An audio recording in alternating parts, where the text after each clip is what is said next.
What is up YouTube, and welcome back to another CZN video, and today we have possibly the biggest developer notes in the game's history.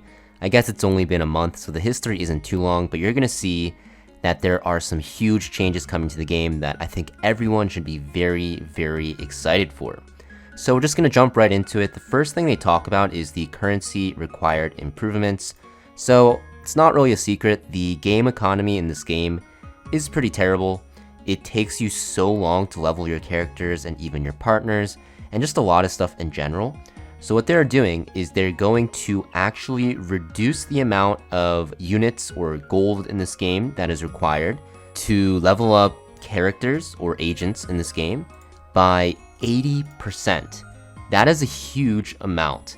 That is going to make it so much easier to level characters. It's actually insane.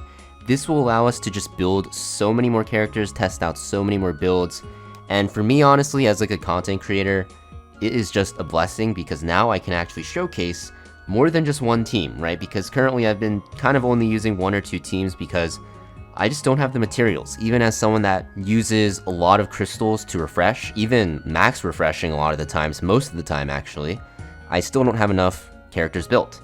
But you're gonna see that for level 60 combatants, it is now going to cost 216,000 instead of 1 mil, and for partners it's going to go from 519,000 to about 100,000. And for people that have actually leveled their characters, well, don't worry because we are going to be getting all of the stuff that we would have saved refunded in the mail after the December 3rd Wednesday update. So that is going to be great. I'm very happy about that. And just a note, this is going to apply next update, so it will be on December 3rd. So we do have really good changes coming at December 3rd. Next, you're going to see we have the Blackhorn Trade, where you can get more agent growth currency. So on top of the reductions in the prices, they're giving us more ways to level up even more characters. So that is a great thing. They're basically making it so that we can play the characters that we pull. Right now, how it is, you know, I pulled Yuki on her banner a week ago when she first came out. After 3 days of building her, I decided to save for the next banner, and all of my resources have been going into farming mats for the next banner. So, you know, having this in the game now, I can actually play characters and actually showcase. You know, I have a level 1 Cassius, I have a level 1 Luke, I have a level 1, I don't even know what else I have, but a ton of other characters, and now I can actually play them and showcase them, which is great. So that is what they're doing with the currency and also just like leveling stuff. Honestly, this in itself, this alone is enough to satisfy me, but they're adding even more stuff to improve. So the first thing is, I guess not the first thing, but the second thing they're improving is the chaos gameplay experience. So they're going to guarantee at least one option that will have this Reaper feature, which will make monsters weaker for 3 normal battles.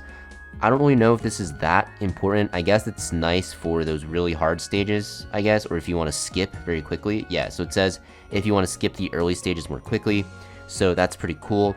But that doesn't really matter too much. The big thing is this one here.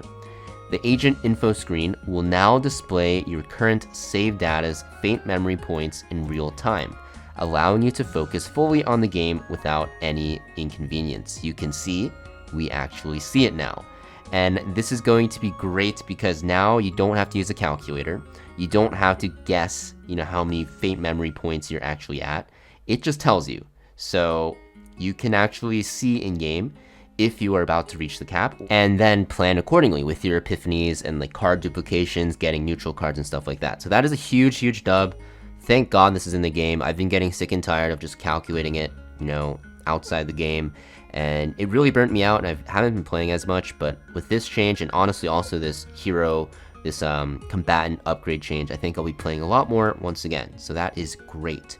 They're also saying that they will reduce skill animation time later on. They're working on it because this will just make for going through runs a lot quicker, because a lot of people have expressed that skill animations still feel comparatively long. I hope this is just like a toggle thing, because I do like a lot of the skill animations, but I do also understand why people would want them shorter because, you know, chaos runs do take like an hour. So shortening it might make it a lot quicker, and I probably will end up using the quick animations as well because after you see the animations a few times, you just kind of get used to it and kind of already know what it looks like, so you don't care as much, but hopefully it's a toggle. So next they have the QOL, or the quality of life improvements.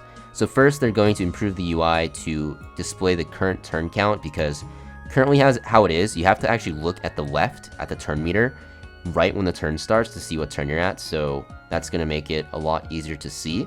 Also, they're going to make it so that the 1x1 swap system for characters is just going to be a quick formation option. So I'm very happy about that, because switching your units does take quite a bit of time. Not that long, honestly, but it is a nice QOL change. You can just set your team as you can see here, so it's going to make it, a lot quicker. Not the biggest change or the most important change, but I do think, displaying the current turn count is pretty important, so that's very, very welcome. Next up is the animation improvements. So now when you enter a mental breakdown state, screen effects are now going to be more intense, and unidentified area text will include additional horror effects.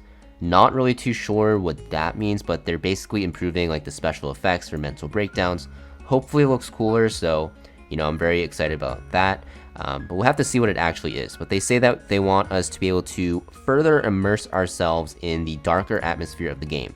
Pretty cool, because that's how the game was advertised, so hopefully they do delve more into like the horror, scary aspects of the game without going too far that it like turns off a lot of like newer players or people not into it. So they have to actually strike the right balance, but hopefully they do, right? Next thing, Yuki. So a lot of people were complaining about Yuki's performance, and they said that they reviewed it very carefully, which they have. It's been a big discussion, and they say that internal data shows that Yuki performs well in battles against 2 or more enemies. So they think that, just increasing her numerical values was deemed to carry a high risk of overbalancing the agent, basically making her OP. So what they're going to do instead is, instead of applying immediate buffs, they are going to consider some improvements to replace her bad epiphanies, right? And allow her to transition into a single target build. So that is great. They're basically saying that they're going to buff her and allow her to be better as a single target character, which I think is a very important thing, because AoE characters in this game, like even though she does well against 2 or more enemies, doesn't really matter outside of like farming and for the one-time basin thing, but basin is so easy that it doesn't really matter too much. And the entire like seasonal event, the bosses are single target, right? Even the water orb boss that is currently running, the crab boss, you can ignore the orbs with a lot of teams. So having the seasonal unit be bad in those areas is just kind of weird. Of course, you can still do it, but it feels like, she should have been like one of the best characters for it, right? So they are transitioning her to a single target build, which is great. And they're also going to make the upcoming content for Great Rift and Codex be where Yuki can demonstrate her strength. So basically, they're buffing her and making the next part of the season allow Yuki to shine. So that is interesting. So that is what they said. They're also going to make it so that dimensional tunnels will happen during Codex gameplay. So after the season ends, they're saying that dimensional tunnel will appear in Zero System, which is great. So I'm very happy about that. We're going to be able to, still do these events, which can give us extra epiphanies. And if we acquire a forbidden card, I believe this means from a previous season, our save data will receive that forbidden card season mark. So that is very interesting as well.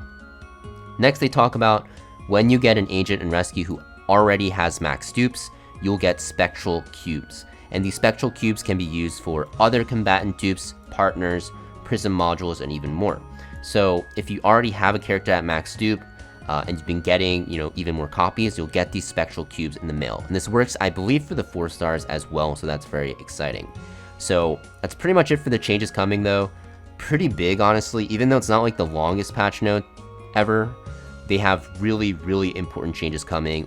Currency improvements, right? A huge one. Chaos gameplay with the faint memory points now showing, also ginormous, and a lot of QOL, and also, the horror aspects being fixed, and, also the Yuki situation being addressed. So pretty much it though for today's video. Just wanted to let you guys know what was coming.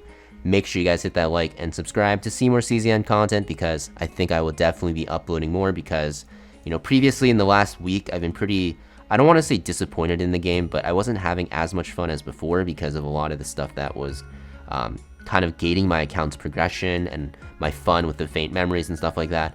But I think for sure I'll be uploading more content now. So thank you for watching, and I'll see you guys next video.